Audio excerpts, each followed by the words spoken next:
Menteri Agama sama sekali tidak membandingkan suara azan dengan suara anjing.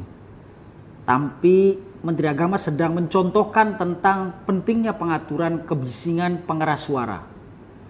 Kejadian ini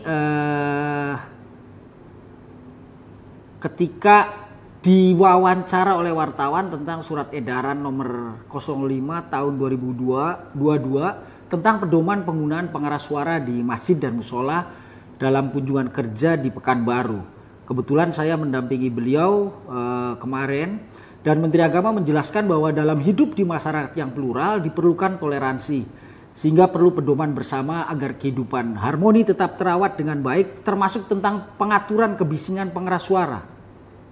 Apapun yang bisa membuat tidak nyaman. Dalam penjelasan itu, Gus Menteri memberi contoh sederhana, tidak dalam konteks membandingkan satu dengan lainnya. Makanya beliau menyebut kata misal. Yang dimaksud Gus Yakut adalah misalkan umat Islam tinggal sebagai minoritas di kawasan tertentu di mana masyarakatnya banyak memelihara anjing. Pasti akan terganggu jika tidak ada toleransi dari tetangga yang memelihara.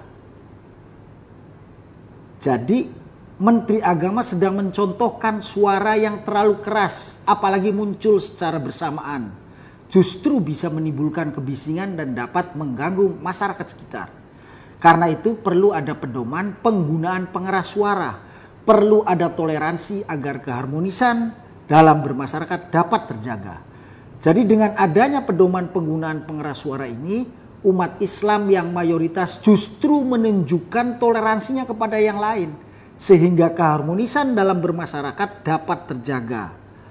Menteri Agama tidak melarang masjid musola menggunakan pengeras suara saat azan. Sebab itu memang bagian dari syiar agama Islam. Edaran yang Menteri Agama terbitkan hanya mengatur antara lain terkait volume suara agar maksimal 100 desibel misalnya. Selain itu mengatur tentang waktu penggunaan disesuaikan di setiap waktu sebelum azan.